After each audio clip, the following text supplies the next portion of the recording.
करते हैं, कोर्ट कचहरी में मुकदमे चलते हैं, कहाँ से उन लोगों को शांति मिलेगी? जब ये जीवन जिसका दुखी है तो वो किस धर्म को अपनाता है और किस प्रकार से उसका जीवन सुखी हो जाएगा? आप सभी को प्यार भरी राधा स्वामी जी।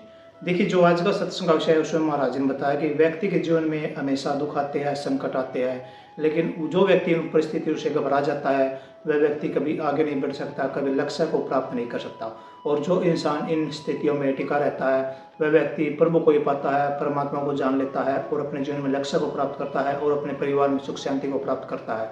और साथ ही सदगुरु महाराज ने बताया कि व्यक्ति को हमेशा अच्छे कर्म करने चाहिए, हमेशा गुरु की शरण में रहना चाहिए, गुरु जो बताता है हमें वो बात माननी चाहिए। गुरु हमारे लिए हित की बात कहता है, हमारे भविष्य को सुधारने की बात कहता है। जिन बातों को हम मानते हैं तो हमारा जीवन और हमारा घर परिवार हमेशा सुखी सुखी रहेगा। और साथ ही सतगुरु महाराज ने बहुत प्यार भरी बातें सत्संग में बताई है। तो चलिए आप कीमती समय सत्संग को शुरू करते हैं। कृपया सत्संग को पूरा सुनकर पुण्य भागीदार अवश्य बनिए। इसीलिए महापुरुषों ने जो वचन फरमाया वो कहते हैं कि तेरा मूल नुकसान तो ये हो रहा है कि जो तुझे काम करना चाहिए था वो नहीं करता और फजूल की बातों में जबान से बकबक करते हैं, शरीर की शक्ति को दूसरे कामों में छीन कर लेते हैं, किस या तो नशे विषय विकारों में इसको बर्बाद करते हैं, मन को बुरे ख्यालात में लगा के खराब करते हैं और समय को उन दोनों चीज़ों में बर्बाद करते चले जाते हैं। उससे हमारा समय भी निकलता चला जाता है। इसलिए जब संसार से जाते हैं और काल हमारे दरवाजे पे आके दरवाज़ा खटखटा के कहता है तो फिर हम उसको ये कोई किसी प्रकार का संतुष्ट वाला जवाब नहीं दे सकते कि मुझे कुछ दिन समय और मिल जाना चाहिए या मेरे से भूल हुई है, गलती हुई है, क्योंकि प्रकृति का नियम है, वहाँ किसी प्रकार की कोई बात किसी की सुनी नहीं जाती, ना कोई दलील सुनी जाती है, ना अपील होती है और ना वहाँ कोई वकील केस लड़ता है, ना वहाँ रिश्वतखोरी की बात चलती है, ना किसी की सिफारिश चलती है। जिनकी सिफारिश चलती है वो आपको स्पष्ट रूप में, प्रगट रूप में आपको आके सत्संग के माध्यम से वचनों के द्वारा फरमाते हैं, चेताते हैं, जगाते हैं और कहते हैं कि अपनी भूल से, नींद से, अपने भ्रमों से बाहर निकल के तुम देखोगे तो तुम्हारे कल्याण की चीज़ सिर्फ भक्ति है। लेकिन भक्ति कैसी? निष्कपट, निश्चल और निष्कपट भक्ति कैसे होगी? वो दिल की पवित्रता से होगी। लेकिन महापुरुषों ने तो फिर भी कह दिया कि अगर किसी तरह से भी तू, हम प्रभु कहता है हमारी शरण में आ जाएगा तो हमारी शरण में जो आता है वो छल से, कपट से, बेईमानी से, धोखे से भी अगर हमारे पास आता है तो भी हम उसका उद्धार और कल्याण कर देंगे। कहा है कि जो कोई भक्ति करे कपट से वाह को भी अपनाऊं, श्याम दाम दंड भेद सेती सीधे मार्ग लाऊं। नकल से तो असल बनी। अगर कोई नकल का भी चोला धारण कर लेता है तो भी उसको असल बना के वो पार कर देते हैं। लेकिन हम तो क्या करते हैं, नकल भी नहीं कर पाते, परंतु मालिक के भजन में जो सच्चा और सुरखरू होके लगता है तो एक दिन ऐसा आता है मालिक उसकी संभाल करता है, उसको पाक पवित्र बना देता है, उसके बुरे कर्मों को धो डालता है और उसके मन के जितने भरम हैं वो तभी निकलते हैं कि नित्य प्रति के जब प्रभु के नाम की वो ओट ले लेता है। प्रभु के दरबार में न जाति का सवाल है, न कोई धर्म का सवाल है, न गरीब अमीर का सवाल है, न किसी प्रदेश का या कोई और किसी प्रकार का छोटे बड़े का। वहाँ पर ये देखा जाता है कि इसके लिए ये चीज़ है, इसके लिए नहीं है, क्योंकि वो सबके लिए है। भक्ति तो एक चौगान की गेंद है, कोई भी ले जाए उसको कौन लेके जाएगा? उसको ले तो वहीगा कि जो उस अपने मन को सच्चे भाव से लगाता है और अपना कल्याण चाहता है, जिसको अपनी चिंता ही नहीं है कि मुझे क्या करना है क्या नहीं करना है, जो इस प्रकार के विचार पैदा करके अपने आप को तो धोखा देता ही देता है, लेकिन वो उसके संग रहने वाले आदमियों को भी ले डूबता है। इसलिए संतों ने फरमाया कि आदमी के अपने अच्छे सुधार के लिए पहली चीज़ है कि उसका अन्न शुद्ध होना चाहिए, दूसरा है संग उसका अच्छा होना चाहिए, तीसरी चीज़ है महापुरुषों की शरण में जाना चाहिए, चौथा है उनसे नाम की दीक्षा लेके उनको उस नाम की कमाई करनी चाहिए। और पांचवा है कि अपने आप को ऐसा शरणागत कर दे उनको कि उनका अपना कोई स्वार्थ ना रहे, अपनी कोई लाभ की बात ना रहे, क्योंकि ये रास्ता है कि वही आदमी इस चीज़ को, उस ज्ञान को प्राप्त कर सकता है जो सिर धड़ की बाजी लगाता है। नहीं तो उसमें देखना ये पड़ेगा कि जब तक आपको पूर्ण पुरुष नहीं मिलता, सच्चा गुरु नहीं मिलता, तो समझो कि वो आपका कल्याण भी नहीं कर सकता। आज अगर दुनिया में देखोगे तो फोकट धर्म के बहुत अनुयायी हैं। फोकट धर्म जानते हो, जिसमें ज्ञान वान का लेना देना कुछ नहीं। किसी ने ताली बजवाई, किसी ने नचा दिया, किसी ने गीत गा दिए, किसी ने ढोलक मंजीरे बजा दिए, और उनमें ना भक्ति का नाम है और ना ही कोई ज्ञान ध्यान की बातें हैं। बातों से कुछ मिलता भी नहीं है। वैसे तो अगर देखा जाए तो पहला दर्जा तो ज्ञान का ही है। जिसको ज्ञान नहीं वो भक्ति नहीं कर सकता। लेकिन भक्ति करने के लिए ज्ञान की भी आवश्यकता है। लेकिन किस ज्ञान की बात करते? कोई किताबी ज्ञान नहीं, कोई चुनभव ज्ञान नहीं, अनुभव का ज्ञान होना चाहिए। और अनुभव कहाँ से होगा? अनुभव होगा जब अंतर्मुखी कमाई करोगे। नहीं तो फोकट धर्म पकड़ कर जुझ जाए बूझ जाए नहीं, शब्द जुगत पारा। पानी मथे हाथ कछु नहीं, पानी मथे हाथ कछु नहीं आवे, छीर मथन आलस भरा। जीव आकाश कहूँ मैं क्या क्या, बाहर भर में भो जा रहा। जिन बातों में मन मरता था उन बातों में मन नहीं गा रहा। जिन बातों के कारण इस मन में सुधार आना चाहिए था, उन बातों में तो मन को लगाया ही नहीं। वो फोकट धर्म के अनुयायी जब बन जाते हैं तो उन पर पाबंदियां लग जाती हैं कि किसी दूसरे का सत्संग नहीं सुनना, उनकी बातें नहीं मानना। उनको एक दायरे में बांध देते हैं। ज्ञान का दायरा नहीं है, ज्ञान सीमित नहीं है। ज्ञान के अथाह भंडार तो हमारे वेद शास्त्र पुराण बहुत हैं, लेकिन वेदों में भी सारा ज्ञान भरने के बाद में क्या कह दिया? नयति नयति, कि ज्ञान का यही अंत नहीं है, ज्ञान इससे आगे बहुत है। और संतों ने क्या कह दिया कि और ज्ञान सब ज्ञानड़ी ब्रह्म ज्ञान सो ज्ञान। ये उस ब्रह्म ज्ञान के बारे में बातें हैं। जब तक इंसान को उस ब्रह्म ज्ञान का, आत्म ज्ञान का, आत्म चेतन शक्ति का नहीं पता चलता, उसको ये ज्ञान नहीं होता, तब तक ये बातें कोरी मिथ्या हैं। ये बातें तो किसी महापुरुष की कही हुई पुस्तकों में मिल जाएंगी, ग्रंथों में लेख मिल जाएंगे, लेकिन उन महापुरुषों ने किस ग्रंथ से पढ़ी थी ये चीज़ें?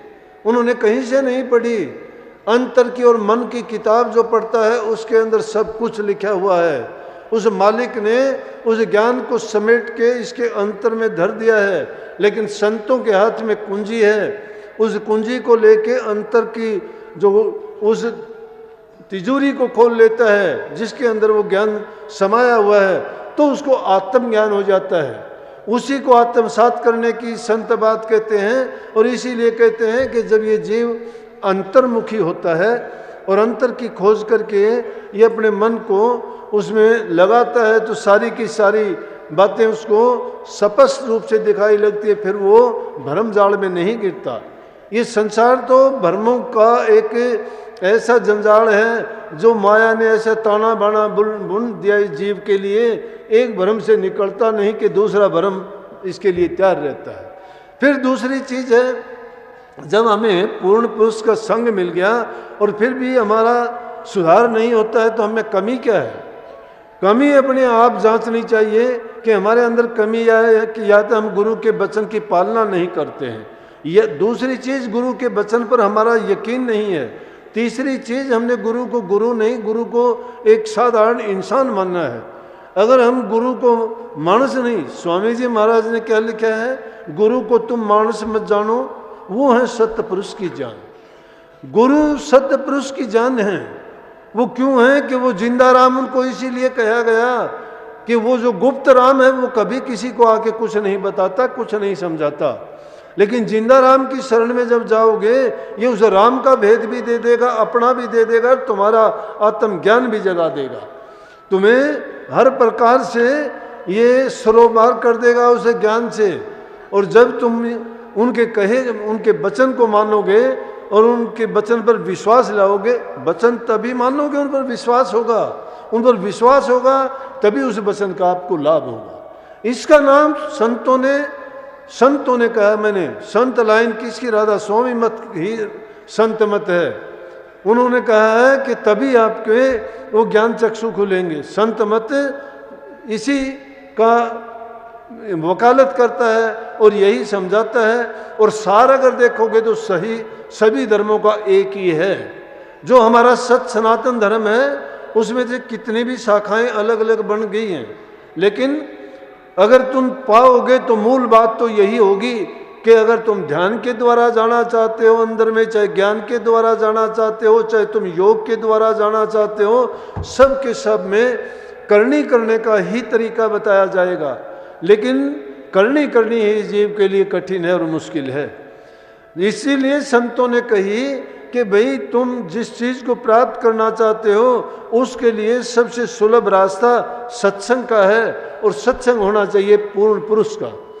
सत्संग, सतगुरु और सतनाम, ये जीव के तीन ऐसी चीज़ें हैं, तो अगर जीव इन चीज़ों को अच्छी तरह अपना लेता है तो निश्चित रूप से सहज भाव में इसी जीवन में सब कुछ अपना काम कर लेता है और दुनिया में रहते हुए जीवन सुखी रहता है, मन में शांति संतोष रहता है, मन उसका विचलित नहीं होता।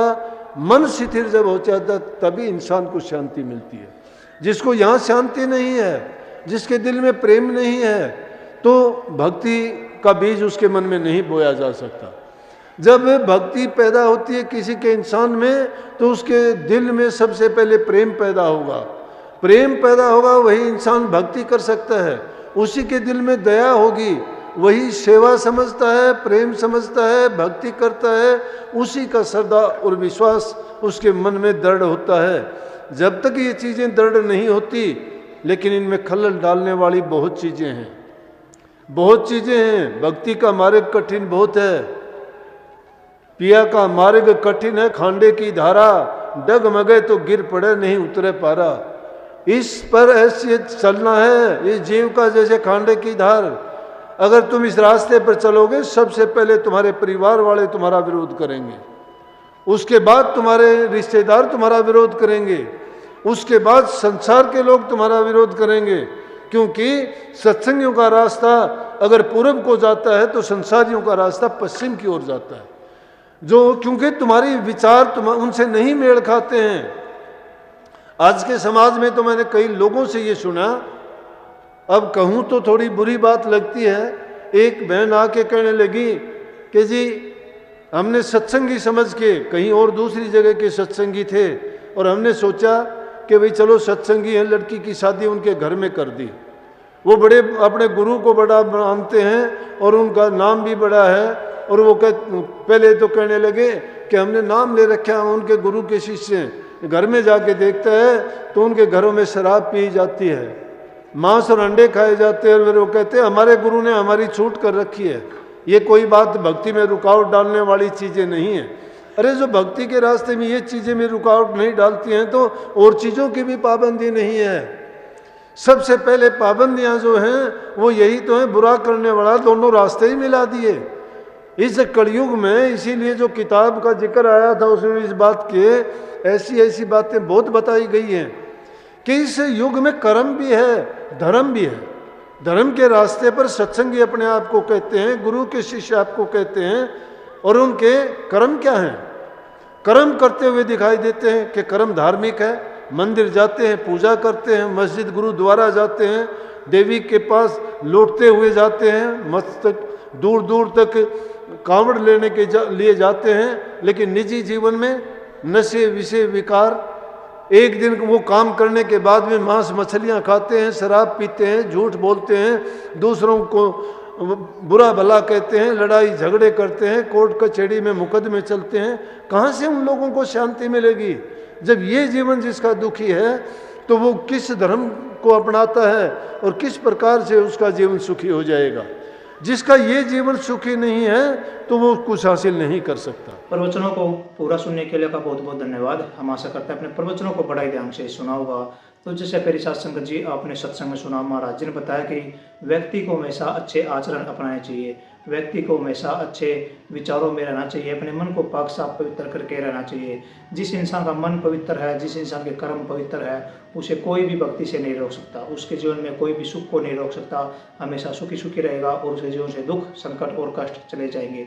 जैसे गुरु महाराज जी ने बताया कि गुरु के हर वचनों को मानो, गुरु के हर वचनों पर चलो, वचन ही आपके जीवन को सार्थक बनाते हैं, वचन ही आपको अपने लक्ष्य तक पहुंचाते हैं।